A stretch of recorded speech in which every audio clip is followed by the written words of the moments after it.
Ya, boleh, Mbak. Sudah ya. Oke.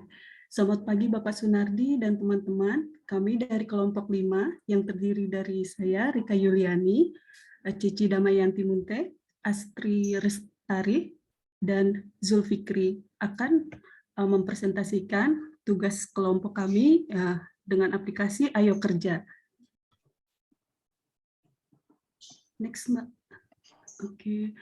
Ini komunitinya para pencari kerja. Skupnya. Next. Oke, Ayo Kerja merupakan aplikasi jaringan profesional yang berbasis mobile. Aplikasi ini dibangun atas tidak apa ya namanya? Maaf. Atas kekurangan dari aplikasi-aplikasi Ayo Kerja lainnya. Next. Oke, selanjutnya akan dibawakan oleh Mbak Cici. Terima kasih Mbak Rika. Untuk user personanya saya akan membawakannya, yang saya bernama Cici Damayanti Munte. Nah, untuk saya persona yang pertama itu kami ambil dari salah satu yang isi kuesioner kami, yaitu bernama Novayanti. Di mana seorang Novayanti ini tuh berprofesi sebagai karyawan swasta dengan biografi yang umurnya masih 24 tahun, tapi dia itu memiliki goals atau tujuan utamanya itu ingin menjadi seorang software quality assurance. Kemudian dia ingin mencari pekerjaan tetap atau yang full time, mencari pengalaman baru dalam bidang IT, dan mengejar peningkatan karir dan jabatan, serta meningkatkan kemampuan atau skill yang dimiliki. Nah, untuk beberapa frustasi yang dia atau kewalahan ketika dia mengakses aplikasi mencari kerja atau melakukan pencarian kerja itu ada beberapa, baik itu terkait status lamarannya, terus rekomendasi lokernya itu, kemudian yang pihak recruiter yang salah respon, kemudian itu yang kendala membership yang berbayar gitu ya. Kemudian juga dia tidak bisa langsung apply ke aplikasinya, jadi harus dulu ke websitenya dulu. Kemudian terakhir histori pekerjaannya itu yang udah dilamar atau status HP-nya itu juga nggak ke-update gitu. Jadi dia itu ingin motivasinya itu tuh ingin menjadi seorang profesional IT dan sekaligus dapat melakukan profesinya sesuai dengan posisi yang dilamarnya. Kemudian untuk user persona yang kedua itu kami ambil juga dari salah satu klien yang mengisi kuesioner kami, yaitu bernama Denny Aliatif. Dia itu udah masih karyawan swasta dan dia itu masih kerjanya itu di bidang IT. Nah, untuk biografinya itu dia berumur 28 tahun. Nah, untuk goals frustasinya, core needs-nya, motivation bisa dilihat di slide yang sudah kami tampilkan. Nah, untuk selanjutnya notification akan dibawakan oleh rekan saya yang bernama Mbak Astri. Baik, terima kasih Mbak Cici atas kesempatannya. Perkenalkan sebelumnya, nama saya Astri Restari. Di sini saya akan menjelaskan beberapa list pertanyaan yang telah diberikan kepada user, yaitu yang pertama, apakah Anda pernah menggunakan aplikasi pencari kerja? Lalu pencari kerja apa yang pernah Anda pakai? Yang ketiga, apa kendala dari aplikasi tersebut? Yang keempat, apakah Anda mempunyai ekspektasi untuk menyelesaikan kendala tersebut? Yang kelima, fitur apa yang paling sering digunakan? Yang keenam, fitur apa yang diharapkan pada aplikasi pencari kerja? Yang ketujuh, bagaimana menurut Anda pertampilan pada aplikasi tersebut? Yang kedelapan, pertanyaannya, apakah Anda mudah memahami fitur-fitur yang ada pada aplikasi tersebut? Yang kesembilan, apakah aplikasi tersebut sudah memenuhi kebutuhan Anda? Lalu pertanyaan terakhir, berikan penilaian Anda terhadap aplikasi tersebut. Untuk secondary datanya dapat diakses pada link yang tertera pada slide tersebut. Lalu berikut hasil kuesionernya dari beberapa user yang telah mengisi kuesioner tersebut. Eh, hasil kuesionernya dapat diakses pada link yang tertera pada link tersebut. Lalu selanjutnya untuk problem summary akan dijelaskan oleh Mas Dul Fikri. Oke, terima kasih Mbak Astri. Selanjutnya saya akan menjelaskan problem summary yang kita dapatkan dari hasil kuesioner yang dihadapi para pencari kerja, antara lain yaitu status lowongan pekerjaan tidak jelas atau tidak update yang tertera pada aplikasi, rekomendasi pekerjaan yang kurang tepat, pihak rekruter yang slow respon, renewal membership berbayar yang otomatis mengenakan charge, tidak dapat apply lowongan pekerjaan dari aplikasi pencari kerja secara langsung, tidak ada histori pekerjaan yang telah dilamar, status apply yang tidak update, tidak ada info gaji terkait dengan posisi yang dilamar, terdapat lowongan pekerjaan yang palsu, dan selanjutnya tidak diketahui jumlah pekerjaan yang dibutuhkan untuk setiap lowongan pekerjaan.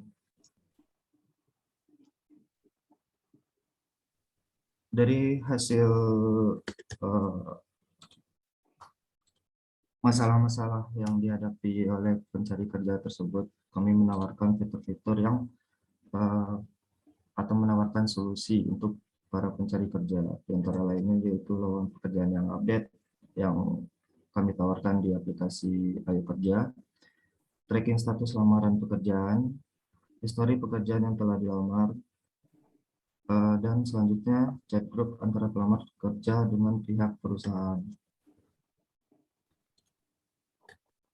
Selanjutnya yaitu root cause analisis. Yang pertama yaitu tidak bisa langsung apply dari aplikasi pencari kerja sehingga perlu masuk ke website perusahaan. Yang kedua, status lamaran yang di-apply tidak terupdate. Tiga, untuk membership yang berbayar dikenakan charge otomatis untuk renewal. Yang keempat, rekomendasi pekerjaan yang ditampilkan terkadang tidak relate dengan skill yang dimiliki. 5, notifikasi tracking, status apply tidak muncul. 6, pekerjaan yang diposting tidak menginfokan kisaran penghasilan atau salary yang akan diterima oleh pencari kerja. 7, aplikasi pencari kerja tidak menginfokan jumlah kuota yang dibutuhkan. Untuk selanjutnya akan dijelaskan oleh teman saya, Cici. Oke, untuk yang map saya akan jelaskan kembali. Nah, untuk mapnya bisa dilihat di slide yang kami tampilkan, ada terbagi dari 4 kuadran, ada says, ada things, ada does, ada feels. Untuk detailnya bisa dilihat di slide yang sudah kami tampilkan. Nah, berikut juga untuk user story satunya ini tuh kami ambil referensinya dari user persona kami yang pertama, yaitu atas nama Yanti. Nah, untuk detail deskripsinya itu bisa kita lihat di slide yang sudah kami buat. Nah, selanjutnya itu untuk user story yang kedua, referensinya itu kami ambil dari user persona kedua yang sudah kami buat. Nah, untuk user story yang kedua ini itu atas nama Denia Liatif. Nah, untuk detail deskripsinya bisa dilihat di slide yang sudah kami tampilkan. Nah, untuk referensi app akan dijelaskan oleh rekan saya yang bernama Mbak Astri. Baik, terima kasih Mbak Cici. Untuk referensi apps-nya itu kita ngambil dari beberapa referensi, yaitu LinkedIn, Jobstreet, Top Career, dan Kalibu. Lalu beberapa alasannya, yang pertama pada LinkedIn kita mengambil fitur essay apply atau apply now untuk mempermudah melakukan proses melamar kerja. Lalu pada Jobstreet untuk fitur memeriksa status lamaran, dan pada Kalibu fitur rekomendasi pekerjaan yang sesuai. Untuk next slide-nya, mungkin bisa dijelaskan oleh Mas Dul Fikri terkait apps prototipe-nya. Oke, berikut tampilan aplikasi prototipe dari kami, yaitu aplikasi Ayo Kerja.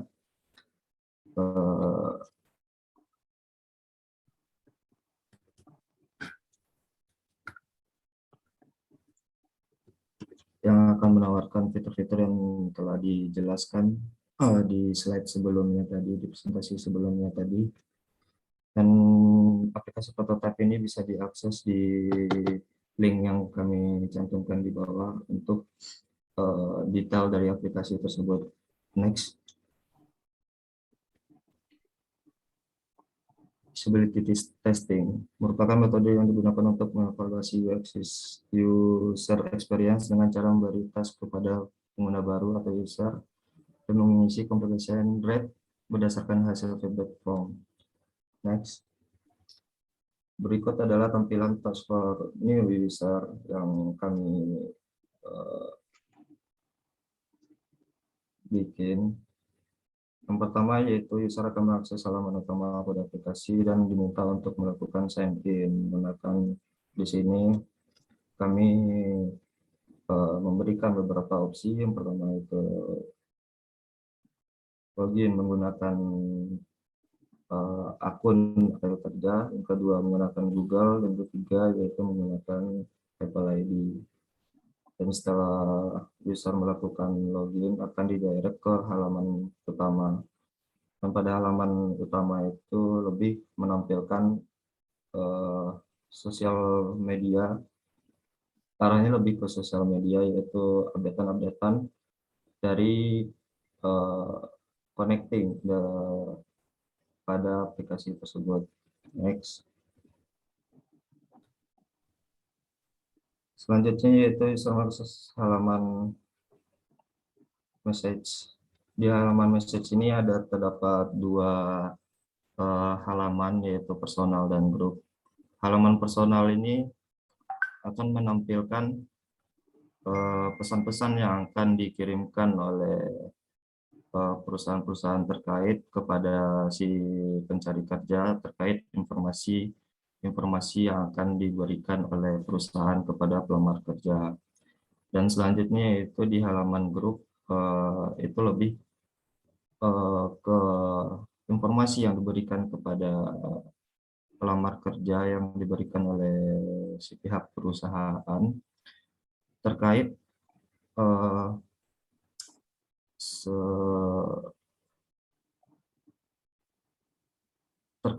proses lamaran yang di-apply sebelumnya. Next. Selanjutnya yaitu user bisa mengakses halaman job. Di halaman ini si pencari kerja akan melihat list-list update perusahaan yang akan merekrut atau membuka lowongan pekerjaan. Di sini pelamar kerja bisa memilih dan mengapply sesuai dengan